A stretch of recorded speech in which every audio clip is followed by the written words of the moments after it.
Welcome to the Undisputed Podcast. I'm your host, Joy Taylor. We've got a packed show today. Skip, Shannon, let's get to it.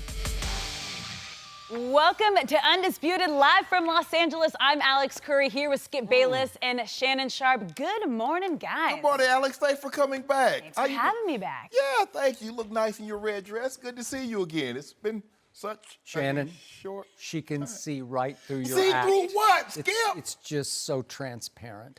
But it's okay. That's just who you are. How are you, Shannon? Skip, Hi. Hi. That's all I need to say is hi. Everybody she that's knows fake. how I feel. Everybody know that's fake. Everybody know Yeah, you. no, mine was rude. 100% from the heart. She knows got no how I heart. feel. We do welcome you back, and this is going to be a great show thanks to you and You have no heart. That's what they say. Yeah, that's what I know. Yeah, that's You all right. Hi.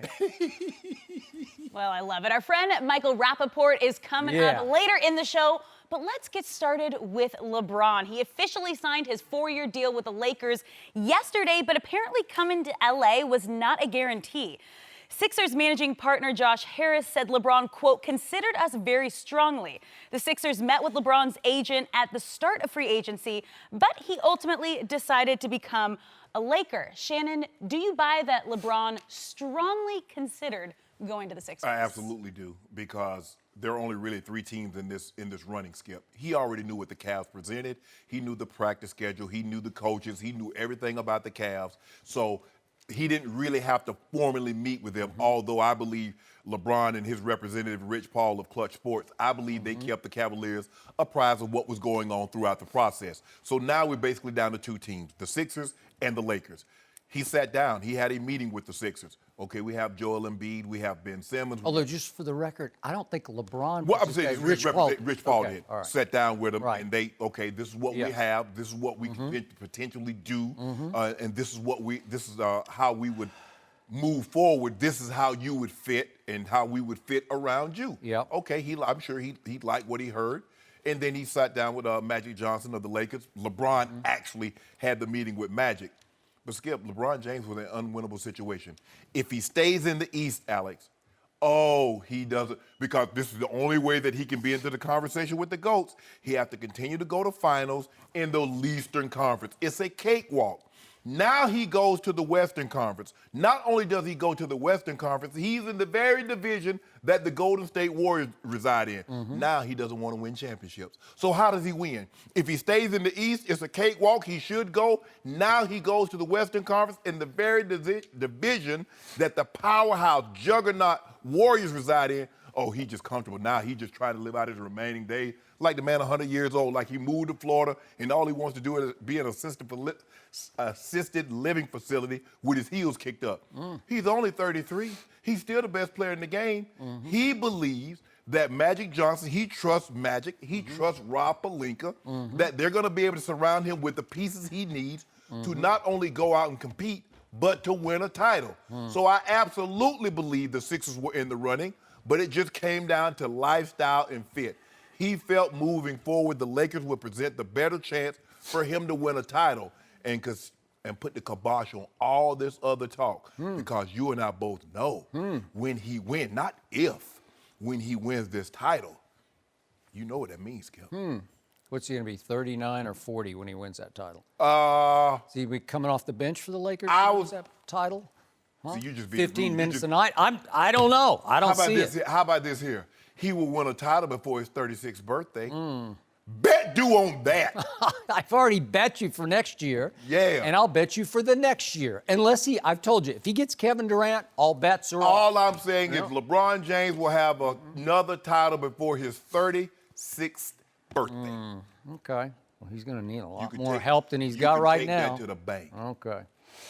These youngins So- will grow up.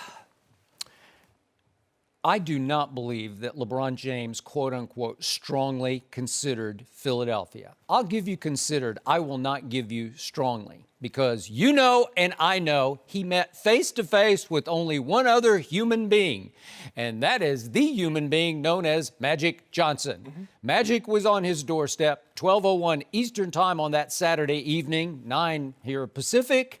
And they sat down up on the upstairs deck or terrace overlooking both the Pacific Got a and fire pit downtown up there, Los too. Angeles, you know? And Rich Paul did meet with the Sixers, and he heard their pitch, and blah, blah, blah, but it was just a lot of blah, blah, blah.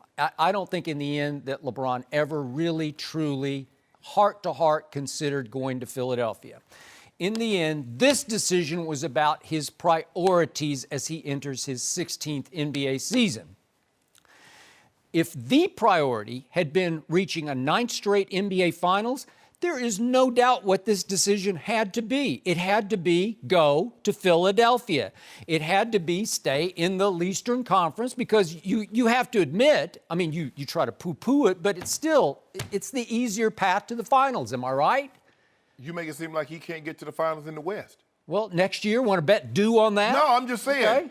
Okay. You do realize that's LeBron. Well, which is the tougher route? Which one? Which is the tougher path? It's 10 times tougher in the West. Which makes it even better when we accomplish the feat.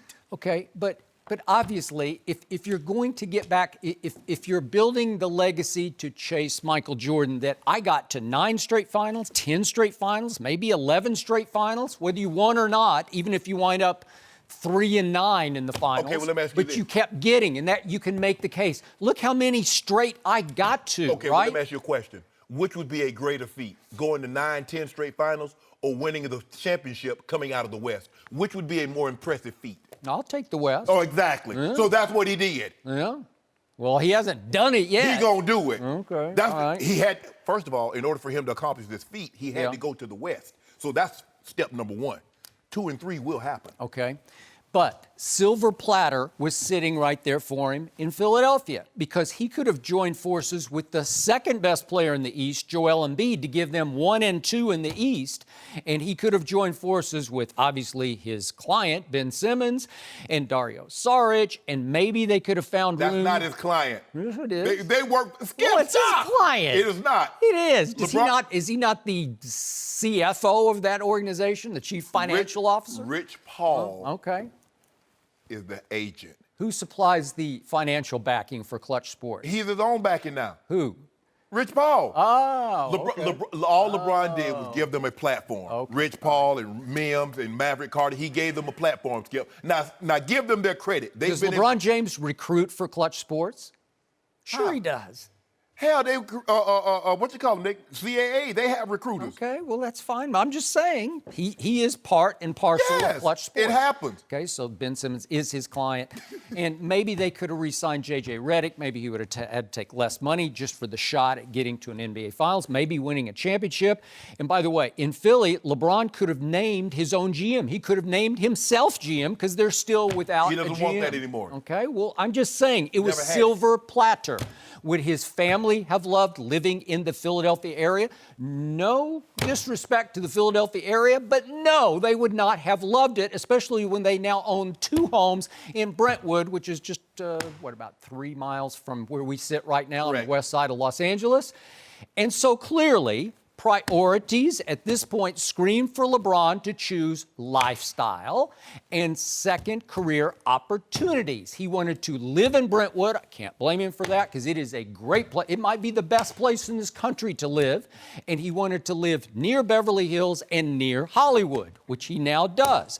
So I give him that, but I keep telling you, I'm going to say it one more time, he quit chasing Michael Jordan. Now he is chasing Michael B. Jordan. No, he's That's not. who he's No, he's chasing, not. Michael B. Jordan. Well, he is Killmonger because he killed a lot of careers in his 15 years in the NBA, so he might be Killmonger. In the Eastern Conference he See, did, you not see in what the you- Western But you Conference. see what you did, Skip? Yeah. Now you want him to, you say, okay, he should have stayed in the easier path, which is the Eastern Conference, but you criticize him for when he played there for 15 years. Now he goes to the West. Now you change it and says, well, Okay. he's not even trying to win titles Okay, anymore. but he signed with Magic Johnson Okay. with no stipulations, no strings attached, no caveat, zero guarantee of having a second star immediately. Am I right about that? Yeah. Are the tea leaves starting to tell you that this year he will have no more help than what he has right now? Maybe they'll add one more veteran minimum star at $5 million? We're not desperate. Right? Because, see, when you get desperate, Skip, if you're in a situation like Magic Johnson and Rob Pelinka, when you get desperate, you make dumb decisions. Kind of like the Cleveland Cavaliers. They were desperate to unload Kyrie Irving, and they made a dumb decision. Magic Johnson is a lot smarter than that. Rob Pelinka is a lot smarter than that. So they won't make dumb decisions. They're not going to empty their coffers to a guy that's disgruntled in San Antonio because now everybody knows that he wants to leave, so they're offering him chicken feed. They offered him scratch paper, thumbtacks for Kawhi because they know he's unhappy and they know sooner or later you're going to have to move him. You got to move him sooner or later. So it sure smells like LeBron James just finally said, you know what? I need a year off. I don't want to have to live under this pressure to get back to a 9th straight NBA Finals. I just need to chill in LA for 1 year. Just back off, leave me be. Give me all those excuses because I don't have enough help to even contend in the West this year. Yeah, I do believe that. The man is worth full $500 million. He could have taken a year off and not batted an eye. Okay, well, I think he just did. No, he didn't. See, but why do you do that, Skip? He comes to the West, which is the stronger of the two conferences, which you said if he was as good as he thinks he is, or you said he is, you said he's the GOAT. I think Michael Jordan's the GOAT. You say he's the GOAT. Why wouldn't he go to the West? He goes to the West, and now you're saying he's taking a year off. He's doing what you asked him to do. Well, I think he wants to contend starting a year from now. No, we don't do that. We don't take time off. Oh. No, we don't take time off. Boy, it sure smacks of that. It sure smells like that. Do you give him a great shot to win the West next year? No. No, I don't. No. I didn't give him a great shot after winning the East this year. Are the excuses already built in right now? We don't make excuses. Oh. We don't make excuses. Yeah, you let the media make them. No. Pass. Think about it. LeBron is going to get more passes next year than he will make to other Laker teammates. Well, it's not very often that a team has 4 of the 12 Western Conference All-Stars on it in their prime. Well, there you go. Okay, excuse number one. It's not the starting lineup have 5 guys that's been to the All-Star game. Where did they do that at? Maybe not in the history of the game. Maybe the old Celtics in the 60s had a situation like that where they had 5 starters make the All-Star team, but that's an anomaly, Skip Bayless. You know, and there were only 8 teams then. Now there's 30 teams, and they got 5 guys that's been to the All-Star. They got 5 guys that's been All-NBA. That doesn't normally happen. That's what we're asking LeBron James to try to topple over the last 4 years. Take down a team that has 3 MVPs, well, two of the last 4 MVPs. Take them down in their prime. 4 guys that's been All-Stars in their prime. Michael Jordan never had to do that. He never beat more than 2 on a team. That was Gary Payton and Sean Kemp or John Stockton and Karl Malone. They got 4. Apex. Which is why I'm going to state this one more time to you.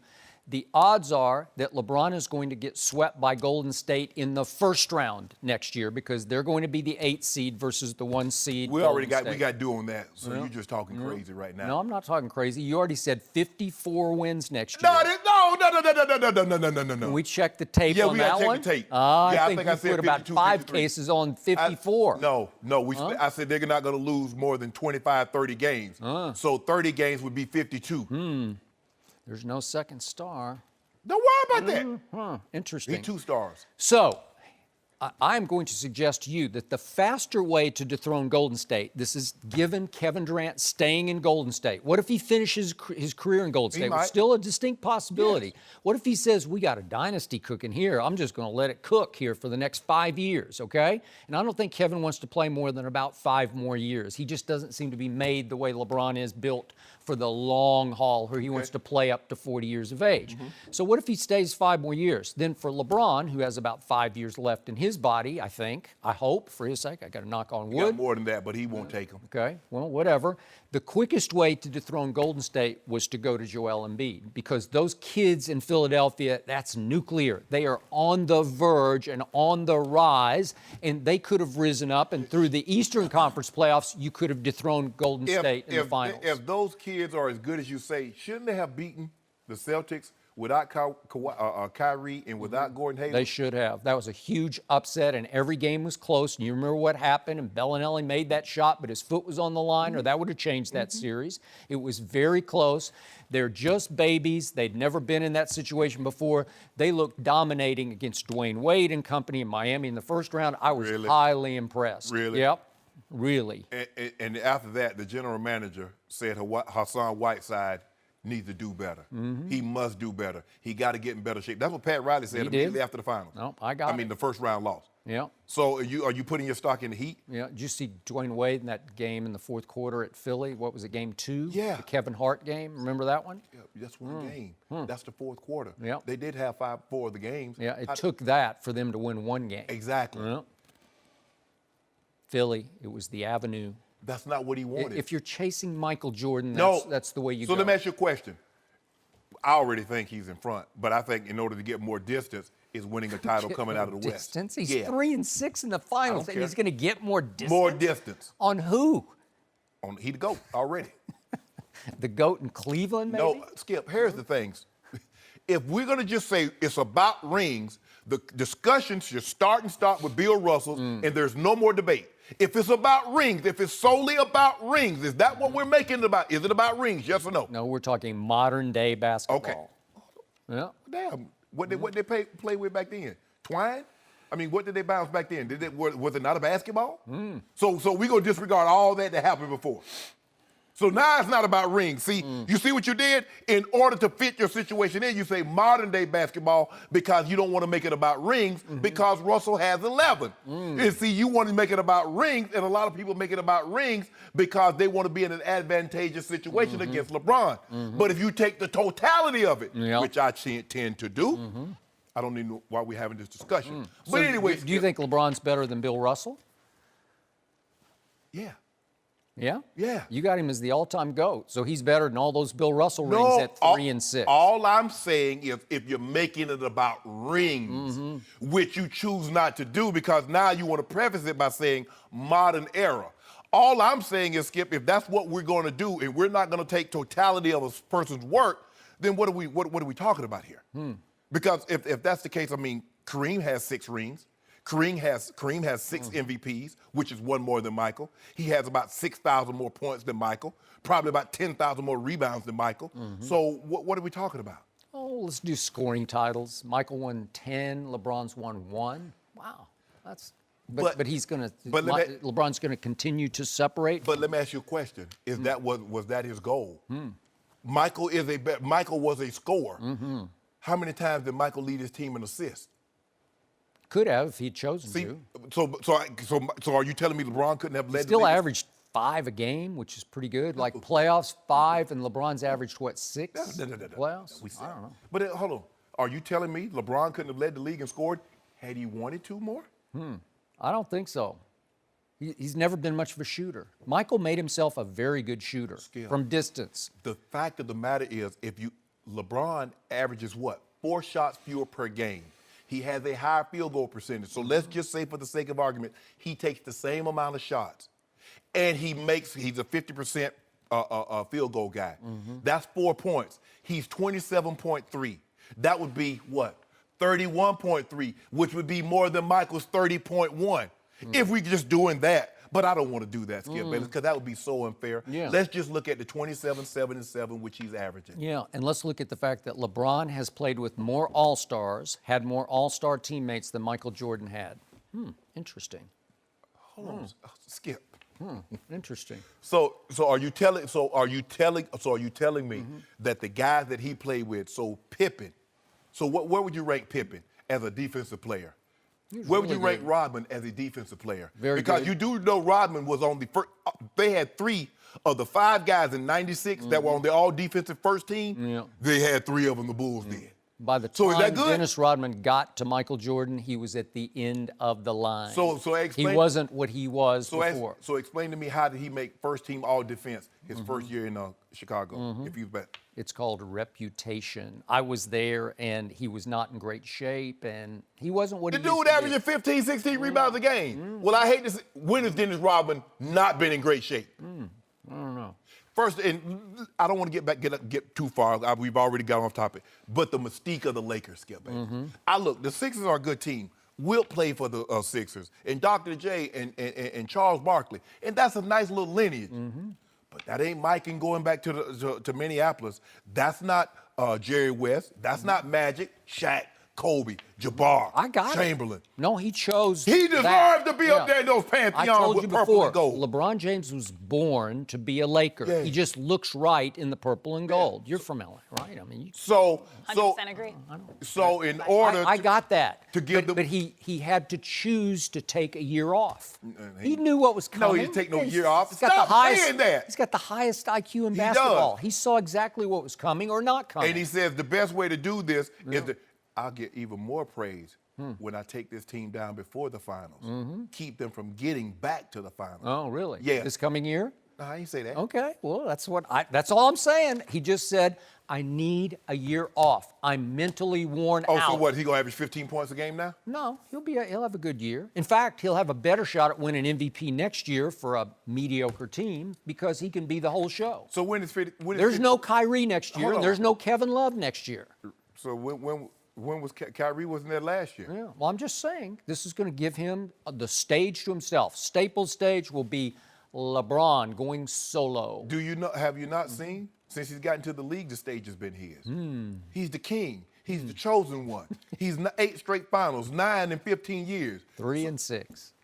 Well, So is it about rings or is it about the totality? Well, all I know is that into game 1 of this finals, they had Golden State on the ropes, and LeBron James, the king, just melted down right before your very eyes, JR, sitting on the bench. George Hill melted down. Okay. J.R. Smith melted down. Yeah. And then LeBron James was just fine. threw a tantrum on fine. the end of the bench. Should have put hands. I'm done. Somebody should have put hands on the king. I at wish. that point. Yeah, they should have. Yeah. Yeah. I bet you somebody else would have melted down You too. know, Tristan should have walked down there and said, hey, snap out of it. And if you don't, I got something After for what you. this man has done for Tristan Thompson, Yeah. He got him some money. some. Yeah, so Tristan owed him that. And he provided cover for him after what was going on in Tristan's life. You know what I'm saying? You know what I'm talking about. I know what Alex knows what we talking about. He provided cover. He said it's gonna be okay. Put his arm around him and shield him from all this. And then you gonna talk about go down there and talk about snap out of him. I wish he might have. But you need to put some Well, that respect on was LeBron James' name. You had told him to get out of the East, the Eastern Conference, and go to the West where there's competition. Yeah. He did exactly what you asked him to do. Now you question the matter and why he left. Well, then pick him to win the West next year. They got the king, right? Lots of talent there. Yeah. Young talent. Just like Michael Jordan never won the East. Until when, Skip? Until Scotty grew up. Until they got him some help. Well, I'm going to One remind player's you, not beating a LeBron's team. going into his 16th year, so if he takes year 16 off, then year 17, you're just going to snap back into And it? what we've seen from LeBron is that we've never seen, and we going way basketball since the beginning. Yeah. We've never seen a guy play this well in year 15. No, we We've have never not. seen a guy be I the best agree. player in the NBA in year 15. Yeah. But we know what you always tell me, Father Time is undefeated. And at some point, he's going to tap even LeBron James on the shoulder and say, But right your now, time is up. Right now, we got just as many timeouts as Father Time. Really? So he keep taking them, we'll keep taking them. Okay. Well, And bottom line, as you said, he was born to be a Laker. He was. LeBron Born to be a belongs Laker. in LA, but I'm biased. Now, should the Patriots trade Rob Gronkowski? What? Discuss that next. No mercy. They say soccer is football of the rest of the world. Only soccer's championship lasts an entire month. Now we're talking, and there's no better place to spend that entire month than at Buffalo Wild Wings. Get into B-Dubs, where we've got match day select domestic beer specials and special sauce mashups to go along with our already loaded roster of 21 sauces and seasonings. That's enough combinations for a full month's worth of delicious cheering. Catch all the soccer action at Buffalo Wild Wings. Wings, beer, sports. Offers vary by location. No mercy. Rob Gronkowski is still a Patriot, but that might not be the case when the season starts. Gronk is reportedly working on a new deal in New England, but an anonymous AFC executive said, quote, "Until that's done, I still think he's available." Pro Football Talk reported that the Patriots were calling teams for a trade for Gronk leading up to the draft. And Gronk's contract was believed to be the reason he missed some of the Patriots' off-season program. Shannon, how surprised are you that Gronk is still available? I'm very surprised, considering, Skip, that we're 2 weeks away from most teams heading to training camp. I would have thought this was something that would have happened. If it was going to happen, it would happen at the start of free agency, or at least by the draft. Coach Belichick, normally he wheels and deals. He likes draft picks. He could have got something for him. still doesn't mean it couldn't happen. But I'm surprised that we're still talking about Gronk possibly being on the trade block. And Skip, I've always felt that this was a ploy in order to get his contract redone.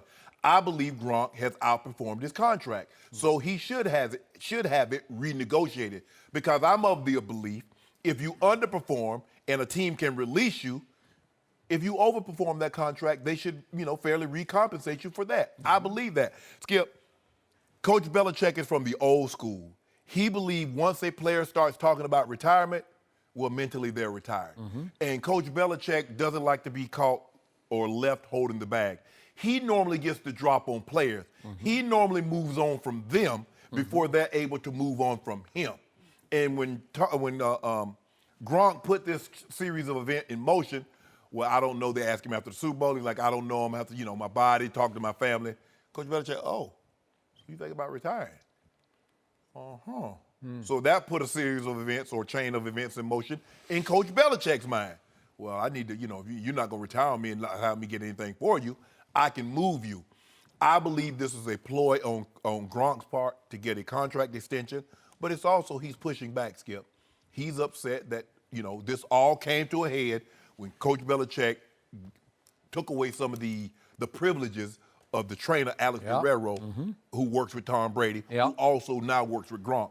This started the series of events that led us to where we are right now, Skip. All that started with that.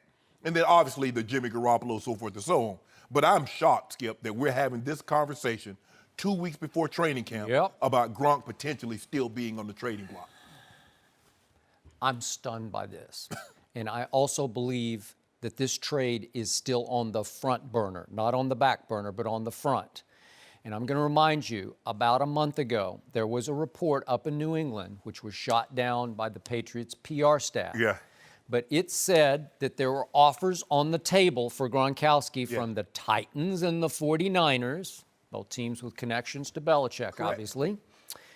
And that when Tom Brady got wind of those offers on the front burner, he went to Mr. Kraft and he threatened to retire if Bill Belichick was allowed to trade Rob Gronkowski. Now, again, that was shot down completely by the PR staff, but I believe there's some, if not a whole lot of truth to that. And here we go again. We have Belichick versus Brady and ultimately versus Kraft. And once again, we know what happened at the trade deadline. Mr. Kraft intervened for the first time ever. Finally put his foot down. He did. And he slapped Bill Belichick on the wrist and said, nope, I'm sorry. I'm making this football decision. This time, you will trade Jimmy G. You will not go forward with Jimmy G next year as your Jimmy Garoppolo as your starting quarterback in place of Tom Brady. You will not force Tom Brady into the sunset and out the back door. And Brady won that round, right? And it feels like Brady is being threatened again with this trade, and so now we got the power struggle between Belichick and Bob Kraft. Who's going to win this one? Well, it sounds like he lost the first round of it about a month ago. He did, but if you look at Coach Belichick, Skip, he's taking a page out of Jerry Krause's book. They couldn't force Michael out, so what did they do? They started removing pieces from around him. They did. Okay, we're going to get rid of Phil. We're going to get rid of Scottie Pippen. Now what you going to do? Well, Michael was dug in on, you get rid of you replace my coach, you're going to have to replace me. Exactly. So Coach Belichick says, okay, I'm going to get rid of Gronk, I'm going to get rid of this one, and then what are you going to do? Because I'm not so sure that, I don't believe Coach Belichick asked for Josh McDaniel, oh, Josh, come back. He knew Josh was going to get this job, Skip. That's a good point. I agree with that. That was Mr. Kraft. That was significant. Yes, because then he really would have had a stranglehold on this. If Josh McDaniel accepts this job at the Colts, and now all of a sudden, and Tom Brady says, well, Mr. Kraft, if he trades a Gronk, I'm out of here. If he's at the Colts, Josh McDaniel's at the Colts, he trades Jimmy G, I mean, not Jimmy G. He trades Gronk. What's Brady going to do? There you go. So now that's what he's doing. He's like, okay, you won't go on your own. I'm going to remove every hedge I possibly can from around you and force your hand. That is correct. And what does the Hall of Fame tight end Shannon Sharpe repeatedly tell me about Rob Gronkowski? best receiving weapon in the National Football League. I believe he's the best non-quarterback on the offensive side of football. I can make a case he's the best non-quarterback in all of football, be it offense or defensive player. So that's how dominant he is. This is significant to Tom Brady. This would feel, once again, to Tom Brady a little, I'd use that word, sabotagey, like you're trying to make it virtually impossible for me to succeed next year. You're taking my best weapon away. Plus Edelman's gone for the first 4, Skip. First 4. All of a sudden, I got to throw to Malcolm Mitchell or Cordero Patterson, or I don't know. It's just a no Gronk, no Edelman. Amendola is now in Miami. Yeah. Interesting. So, can Bill Belichick argue to Robert Kraft using the Branch Rickey theory? Remember, Branch Rickey was the GM of the Brooklyn Dodgers who gave Jackie Robinson the opportunity to break the color barrier. But Branch Rickey always said you need to trade a player 1 year before you believe you should. Correct. So you have to force yourself to see the future. And is the future of a Rob Gronkowski as he approaches 30? He's 29 now, but he's approaching 30. And you know and I know he's missed a whole bunch of games. A lot of pounding. He's played 102 of 128 regular season games, and he's played 13 of 19 playoff games. And obviously, Tom Brady did manage to win 3 playoff games a year ago and win the Super Bowl against the Falcons with no Rob Gronkowski, right? Yeah. Okay, so can you argue the Branch Rickey theory to Mr. Kraft, like, I need to do this from a football building perspective? Well, here's the thing, Skip. Are you good? Let's just say, for the sake of argument, you don't give him the contract. You don't do anything with his contract now. Do you plan on moving forward with him in the future? Because if you're not, go ahead and do it now. If you're not going to give him the contract because of what he has, still has this year and another year on the contract, if you're not going to extend him, what are you doing? Because you're going to be right back in the same situation again. So my thing is, either you extend him, make him happy, or you move on without it. I don't believe you make him play under these circumstances this year with the hopes of, well, he'll be okay, and then we'll do something next year. I don't think that's going to play well with Gronk and his team. So if Coach Belichick is looking at it like, we're going to move on after this year anyway, I think it's better to move on a year earlier as opposed to a year later. So now we have a clash of priorities between Brady and Belichick, because obviously Brady is not getting any younger, so he's going to play at 41, but he's coming off an MVP, and I'm sure he'd like to win another MVP at 41. And I'm sure he'd like to get back to and win another Super Bowl at age 41. But again, his window is starting to close. Correct. So he needs Rob Gronkowski now. He doesn't need to know that you traded him for draft picks so that you can make us better 3 or 4 years from now, right? Right. Okay? And you know what? Belichick could be right. There could be diminishing returns if you give Gronkowski a 3-year deal, right? Year 2 and 3, I don't know. I don't know how healthy he can stay. He's had everything go wrong. He's had back, elbow, knee, everything, right? Forearm. Okay? But Tom Brady needs Rob Gronkowski now. Yes. And I say, I'm going to bet on Tom Brady to win this one. So I say Rob Gronkowski will be a Patriot going forward this year, just this year. Right. But you're going to have to give him some kind of deal, right? Yes, absolutely. You would think that maybe they turned that roster bonus into a signing bonus. It's just hard for me to believe, Skip, that we're going to be back in the same situation again next year without the situation being resolved this year. Coach Belichick, we've had more scandal, and I guess scandal is a bad word, but we've had more conversations this offseason about the Patriots than we had in the previous 15 years. Especially what Tom Brady said this, and Mr. Kraft is butting head with Coach Belichick. Yeah, we had the Tom Brady skip, the deflate gate. We had that going on, but that was Tom Brady's situation. This wasn't about Coach Belichick and Tom, or Coach Belichick and Mr. Kraft, or Coach Belichick and Gronk. This was Tom Brady dealing with his issue. Coach Belichick made it abundantly clear. I don't know nothing about no football. Y'all go ask Tom. Yeah. So I want no part of this. Hey, that's all Tom's doing. So we haven't seen anything like this in this totality I dealing agree. with the Patriots. So what are the two model franchises in sports? It's the San Antonio Spurs and the New England Patriots, and they've modeled each other after each other. They've actually spent time with each other to see how they do business. Right. And they're both now troubled organizations for very different reasons, because this one, New England, is troubled internally.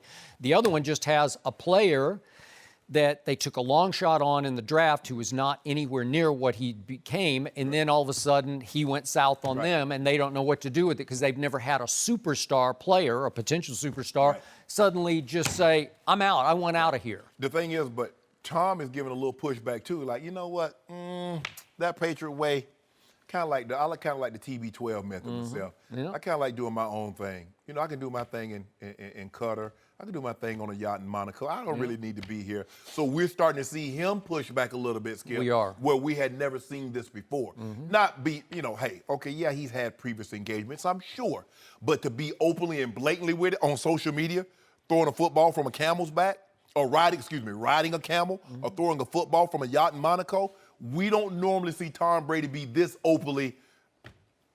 Forget you, Coach Belichick. This is what I think of your OTAs. This is what I think That of is the Patriots correct. way. No, I agree. They are big, giant foam finger. They middle are finger. at odds. Yes. This is a cold war between Belichick and Brady. And I'm not sure, again, we got a ways to go before we have to pick what's going to happen next year, but I'm starting not to love their chances because of this. Can they rise above this? I'm not sure. Oh, they can. Because they do the best job of compartmentalizing whatever the situation is. For them to go to and win the Super Bowl after Tom misses 4 games, Skip, that's unbelievable. The issues that they have, Edelman goes down, they got back to the Super Bowl. Gronk goes down, they go to and they win the Super Bowl. So this team compartmentalized better than any team in professional sports maybe ever have been able to. Yeah, agreed. Hope you're right. No mercy. All right, next up, Aaron Rodgers is very good. We already knew this, but Pro Football Talk told us just how good. They wrote an article showing how good Rodgers is at not throwing interceptions. He has the lowest interception rate for any quarterback in history, and he's never thrown more than 13 picks in a season. They write that if Rodgers plays until he's 50 and throws 14 interceptions every year, he'll still have fewer career picks than Brett Favre. Shannon, how impressive is this? It's extremely impressive, Skip, when you look at today's game and how much they throw the football.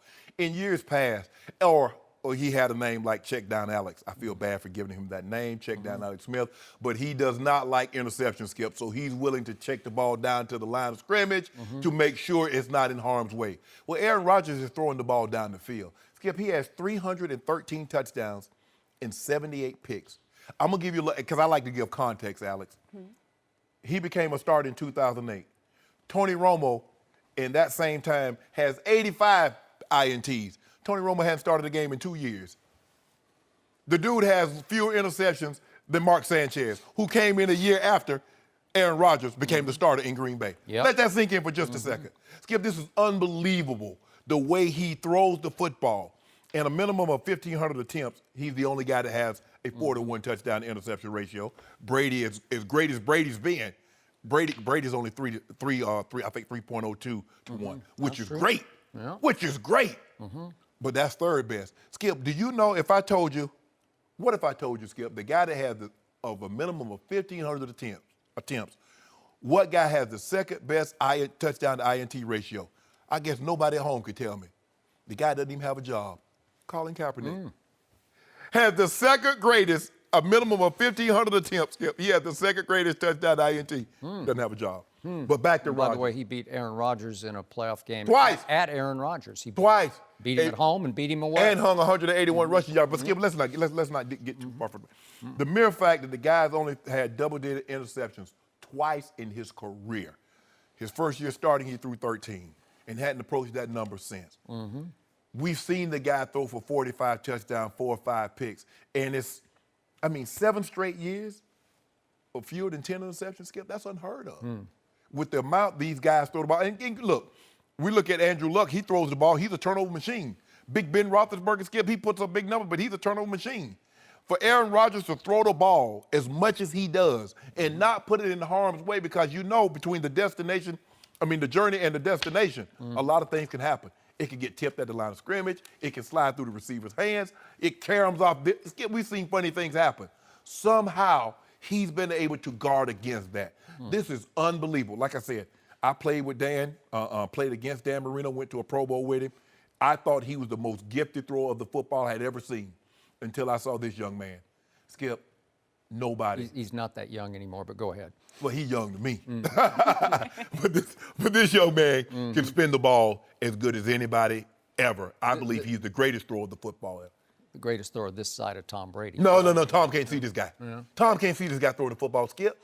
It's no knock on Tom, Skip. It's okay. Tom is very accomplished. But Tom can't do what this young man can do. This is so wrong. This dude's special. I will give you that Aaron Rodgers has a lower interception rate than Tom Brady. And what exactly does that prove, Mr. Sharpe, I ask you? If he had what does it matter? If he'd had a defense like Tom Brady, he had like 4 or 5. He had like 5 Super Bowls right really? now.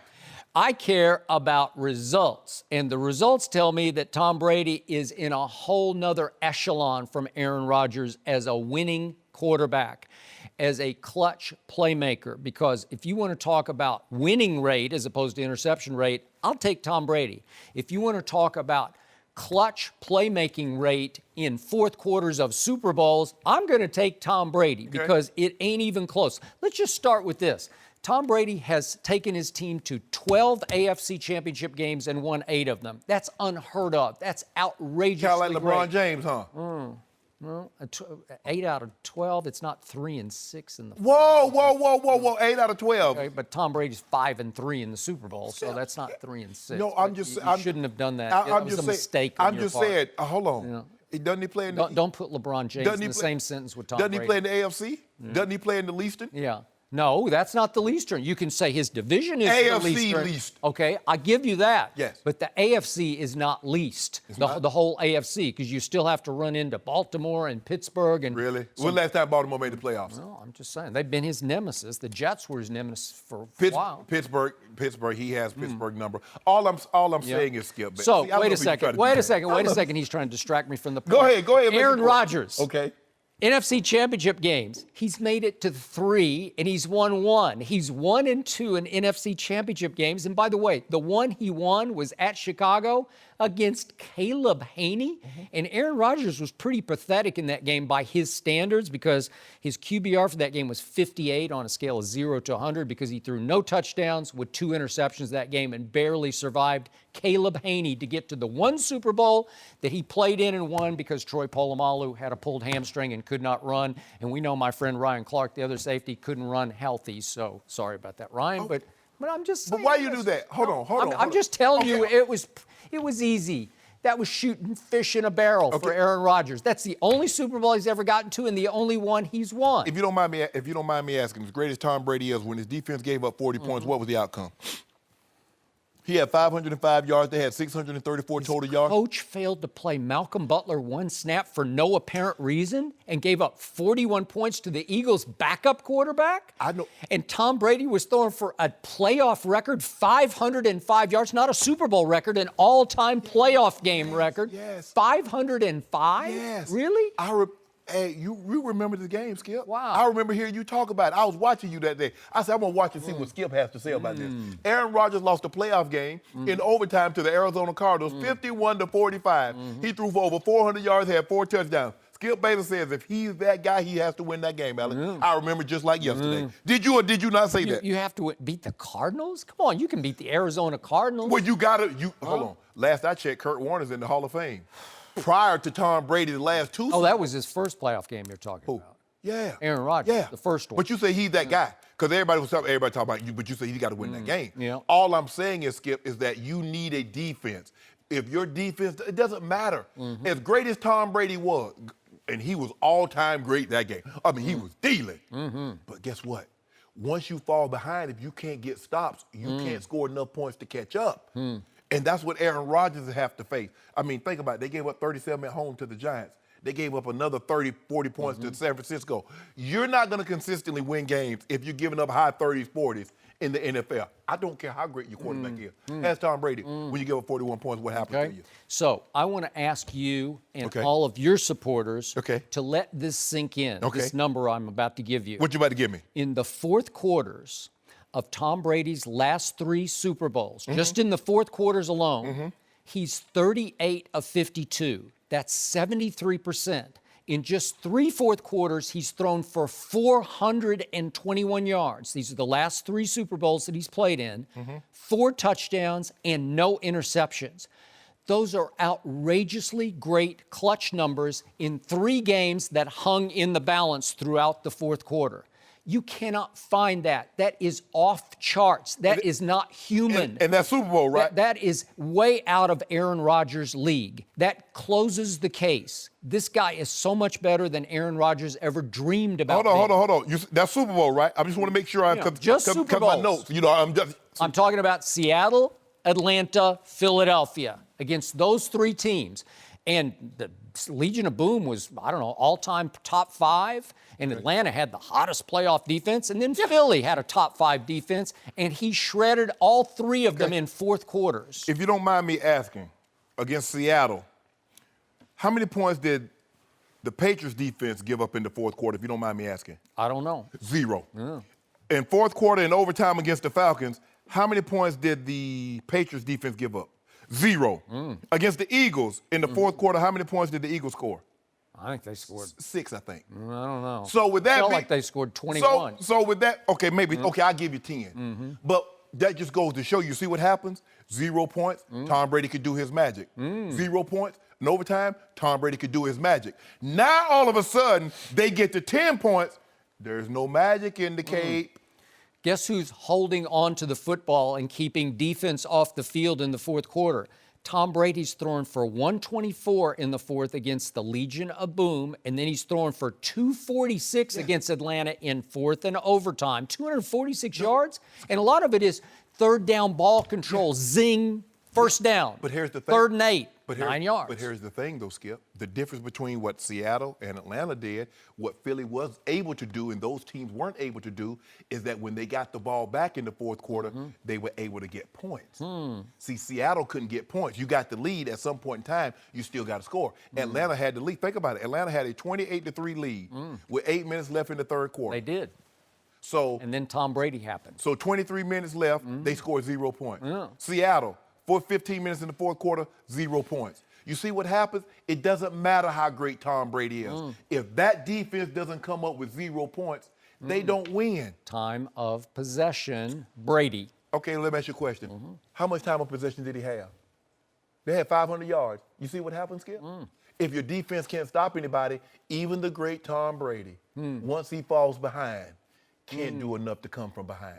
While your coach is trying to Don't do that! He's trying to hamstring you by not playing Malcolm Butler. Okay, what about Wow, hold that's on. interesting. Your best defensive back And isn't playing? And he said, you know what, Tom? Interesting. If you didn't throw that 80-plus yard pick 6 to Bradford, we'd have been straight.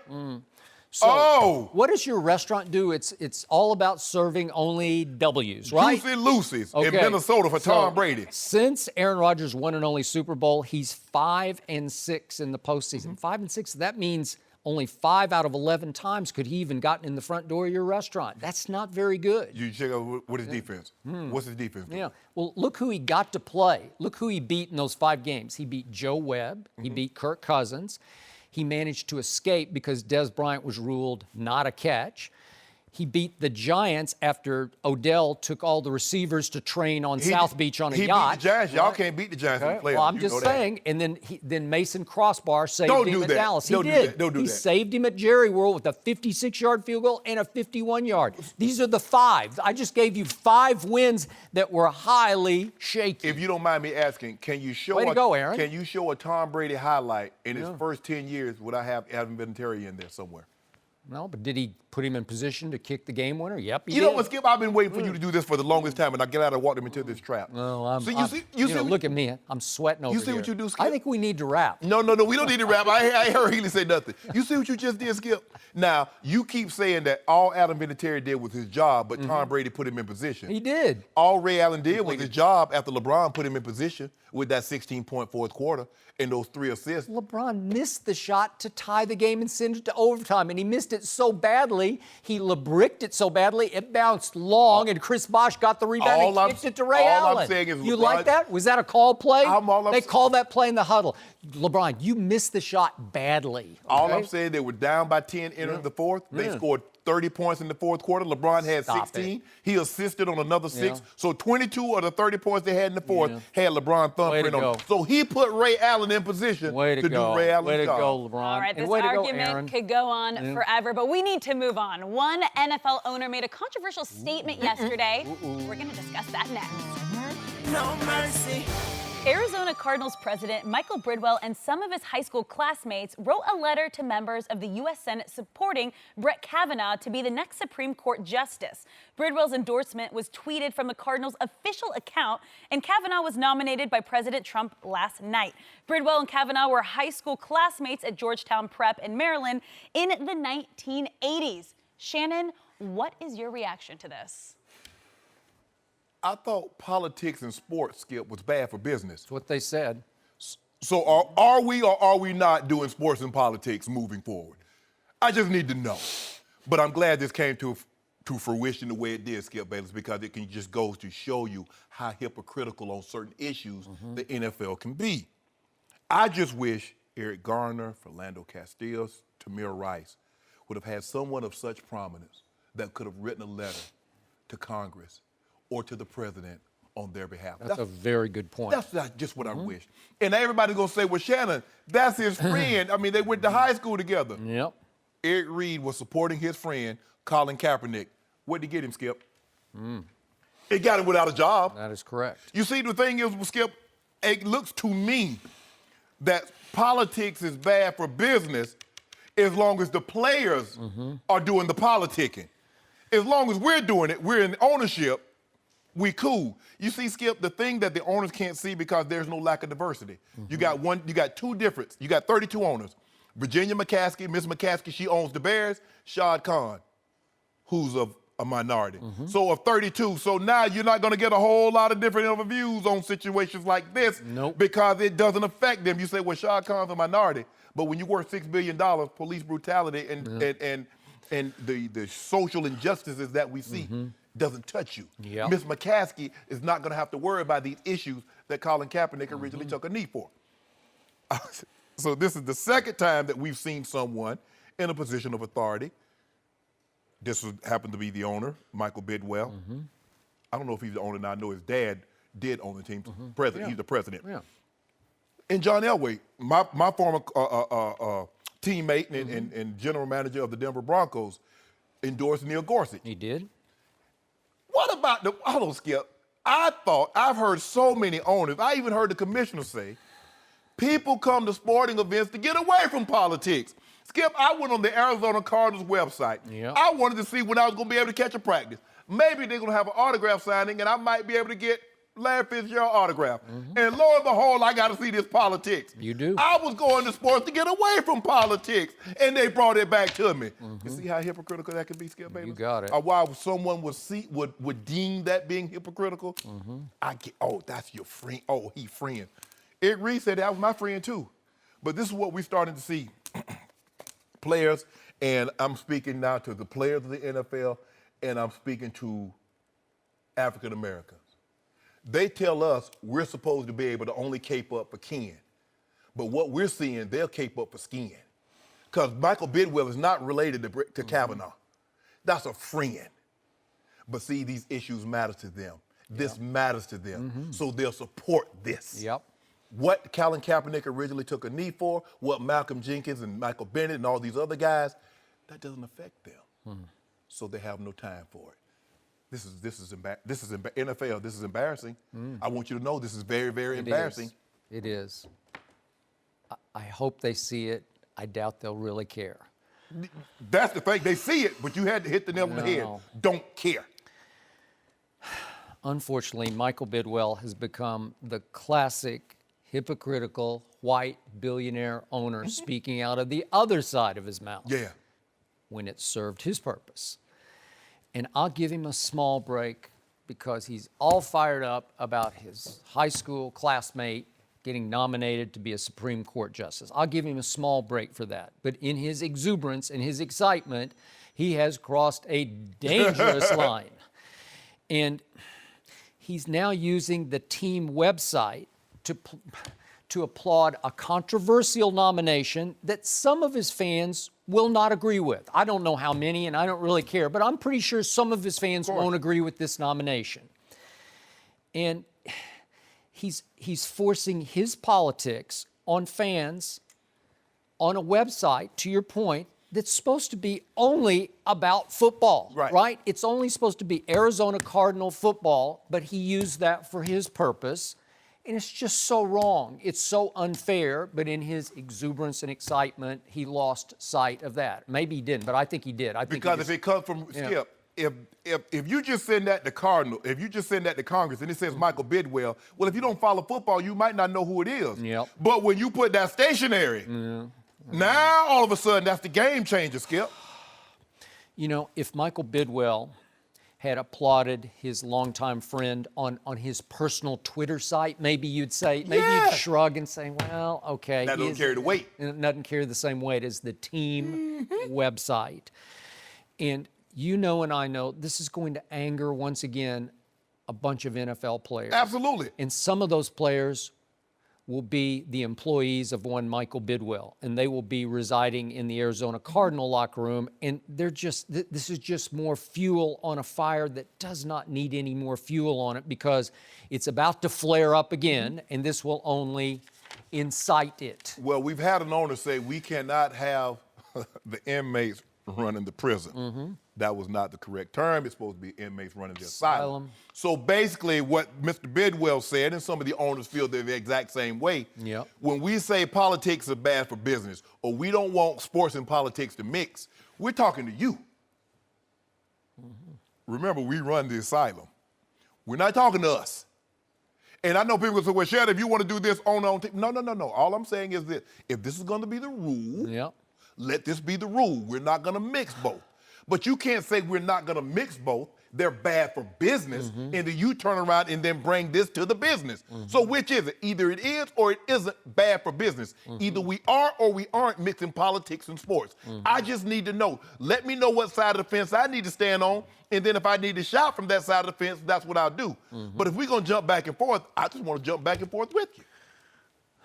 So the message here is, it's not okay for NFL players to protest a serious social racial issue of white cops shooting unarmed black men. But it's okay for an owner of an NFL team to use the team website to applaud a very controversial Supreme Court nomination just because the nominee happens to be a longtime friend of his. Politics mixing with football, it's just wrong.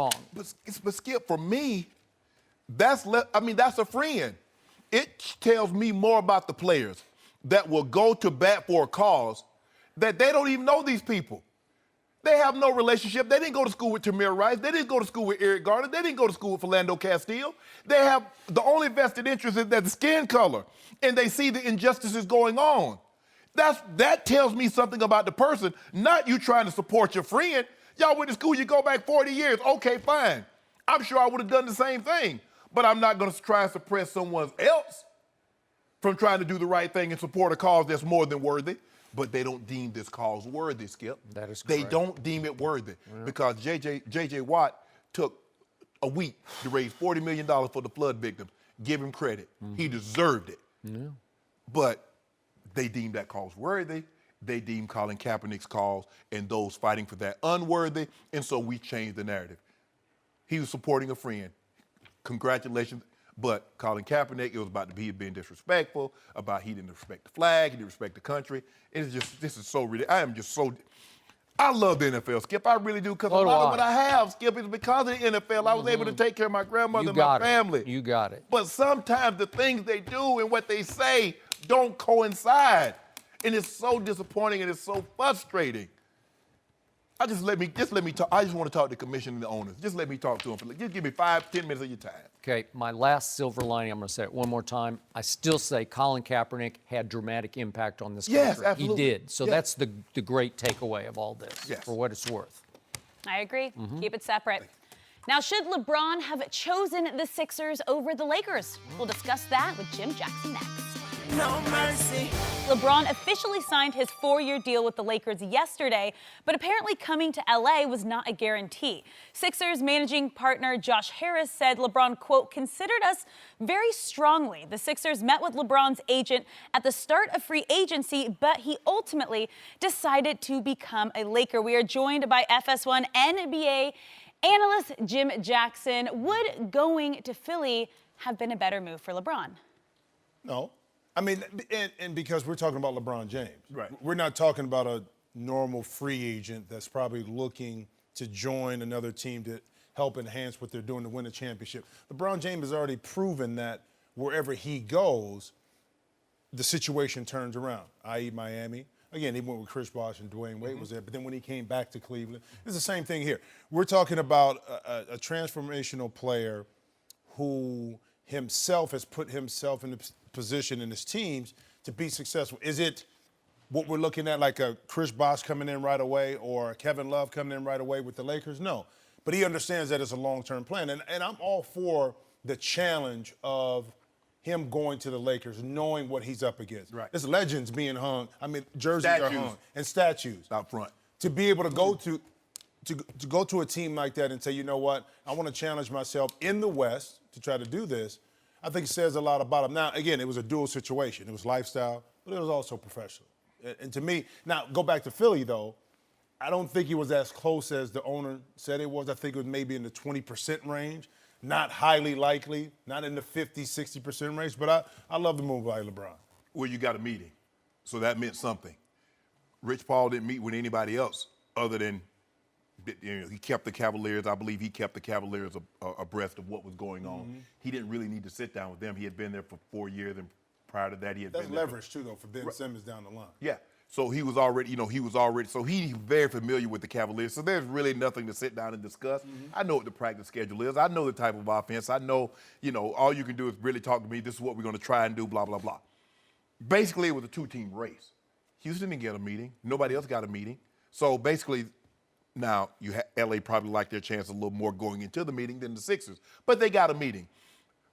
Would this have been a better situation? Yeah, for the Sixers, because you get the best players in the game of basketball joining your team in the Eastern Conference, and now you're dominant. They might win 60, 65 games if they get him in the Eastern Conference. But that's not, LeBron don't do easy. You say LeBron likes drama. We don't like drama. See, Skip, normal. See, you want us to do normal. The difference between normal, see, LeBron James normal is the spider. Now, to the fly, that's chaos, isn't it? See, normal is a relative term in how you look at it and what you've been related to, Skip Bayless. LeBron James, born to Akron, to a single mother, coming up through the ranks, he's looking out what I'm going to be. As he said, I had no idea I could be this. He was the chosen one. That's right. And don't you forget it. He was touched. He was almost, I don't want to sound blasphemous, I think you're about to, but he was almost anointed. Yeah. He was chosen for this role. He was almost? Almost. He going to touch him before his 36th birthday. And you know what that means, Skip Bayless? Championship coming out of the West. And then it's Statue outside Staples. Is that where we're going? I don't know if after 4 or 5 years he can get a statue. Yeah. Thank you. But finally a little bit of perspective. But he's going to have from one the in man front of the across queue. me. He's going to have one 100 foot tall in front of the queue. As tall as a Statue of Liberty. He earned that one. He deserves it. Yeah. What you signed for? Rich Paul gave the Sixers nothing but lip service. They made a very credible offer to LeBron. They presented him with obviously the best, easiest path to get back to his 9th straight NBA Finals, and he was just worn out with the pressure of having to live up to that. He didn't want to have to start over with another team in a city in which his family would not have loved living. That's no shot at Philadelphia, but it ain't Brentwood. No. Brentwood's about 2-3 miles from here, and it's the best place to live. I can make a case it's the best place to live in this country. And it's also just a 15, 20-minute drive, depending on what's going on the 405. You have to get underneath it to get to Beverly Hills and Hollywood to take meeting upon meeting upon meeting. So he chose lifestyle and second career opportunities over winning. Because if you want to get back to your 9th final and at least have a chance to dethrone 5 All-Star Golden State, you join forces with the 2nd best player in the East, Joel Embiid, and a young Ben Simmons, who's going to be could be an all-time great player before all is said and done, and you hope that you can get J.J. Redick to re-sign, maybe on a smaller deal, just to have a shot at a championship. When he took, what, $7-8 million less than he made last year just to come back for 1 year. Yep. But let me ask you this, Skip. Maybe you can, and Jack, you can weigh in. Let's just say, for the sake of argument, Ben Simmons was a better shooter than he is right now. Do you think that makes LeBron James' decision tougher to say no? No, but here's the thing. Here's the funny part about this. When guys go to a team that's loaded, we demolish them, we kill them, and say, well, you just loading up. So you said competition or you know. Like they're up in the East. You know, yeah, in the East. The challenge for LeBron is going to a team that doesn't have that, and to get them in a situation to crack a dent in maybe Golden State and Houston. To me, that's more admirable because he's stepping into fire. It's like this. When you chose to leave ESPN, you know what? The challenge was different. Everybody probably looked at you like, are you crazy? Why are you leaving that place? Right. But the challenge for you is, one, is a better lifestyle here. But it's also, two, a different opportunity for you to prove yourself that that place over there was different. I'm this person. That's the same thing LeBron is doing. So Better from scratch. But we kill guys, Kevin Durant, i.e., okay, for joining a super team. But then when a player doesn't join a super team or other talented players, it's like, well, that wasn't the right decision. Don't tell Skip. No, this is the best decision for LeBron all the way around. He joined the super team. Shay Sharpe. Say it again. He joined the super team. He ain't know old Shay Sharpe was gonna be waiting for him. I don't Skip Bayless. They say, Skip, how'd you know, Skip? He said, I was something about it. One day I might turn Shannon Sharpe into something. You gonna turn me into something. You are. Just have him crack open bottle one of those Hennessy bottles so we can have a little drink. Yeah, if you answer your phone. Oh, man, stop it. That's true.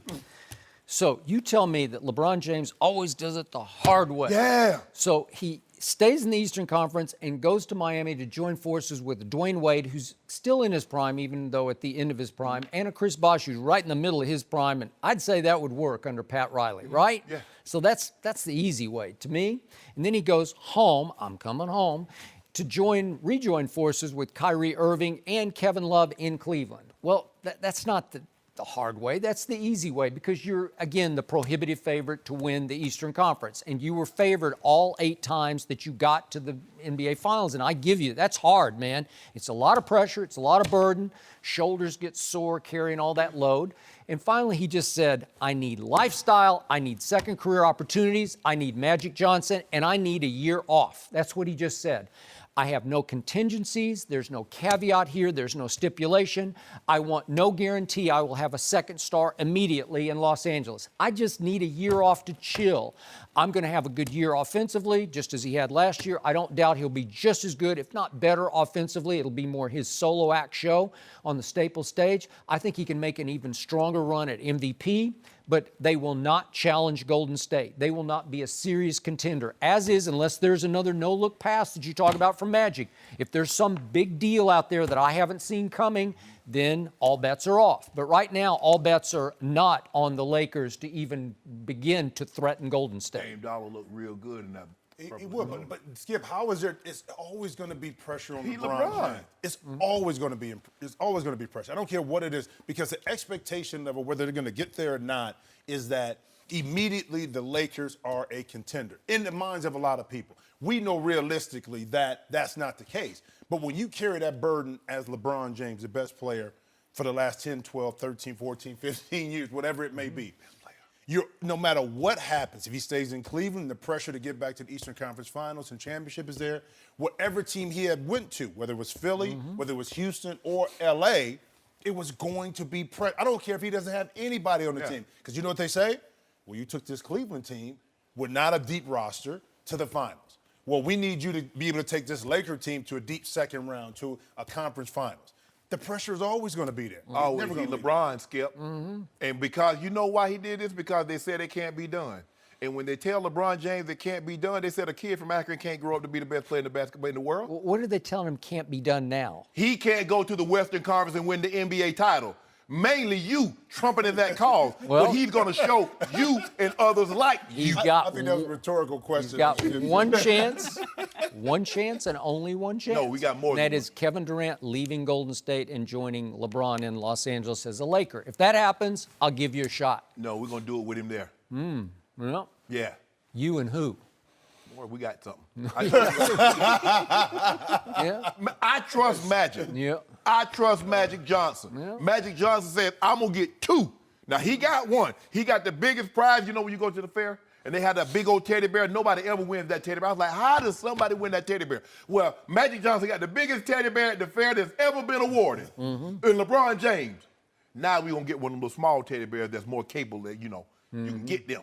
So maybe Kawhi, maybe Dame Lillard, maybe Klay Thompson down the line. You Down the never line. know. How far down the line? A year. And I'm going to warn you, LeBron is not getting younger. He's just getting I can't old. tell. He's getting old. I can't tell. He's in his 16th year. You know how hard this game is on your body? 27.5, 8.9, no, 9.1 and 8.6. Ever That's heard of what a I know. superstar saying, I need a year off in year 16? Yeah, Michael Jordan did it twice. Oh, was he a superstar?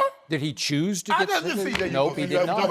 He did You not asked me, choose. was there ever a superstar that needed a breakup? He took 2. LeBron just chose to effectively take No, 1 year off. No. Mike took a year and a half off one time and 2.5, 3 another time. So that's 5 years. LeBron ain't taking no time off. He been going to finals all these times. Because remember, Michael was done in the first round because back then it was the best 3 out of 5. He was getting swept. He was over in April. Yeah.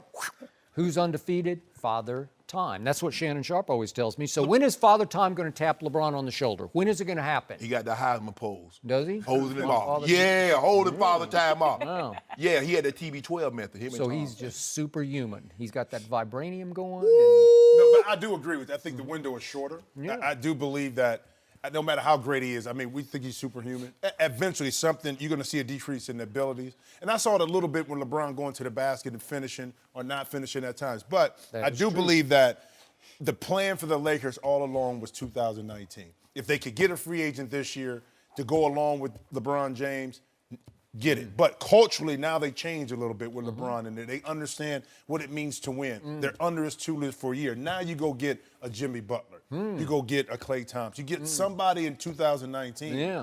Now the narrative is a little bit different. Yeah. Skip, you know he's going to be playing in the post, right? You remember what happened to Toronto? Ask Toronto when he plays in the post. Ask Indiana when he plays in the post, or the Okay. Celtics. Last time I looked, LeBron needs like an array of sharpshooters around him, three-point shooters, and I don't see any right now. I don't even see one. No, that's... Huh?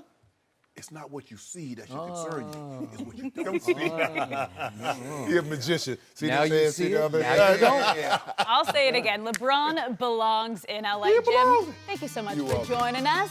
No mercy. Thanks for listening to the Undisputed Podcast. I'm Joy Taylor. We're back again tomorrow morning at 9:30 Eastern. We'll see you then. Fox Sports 1 of 1.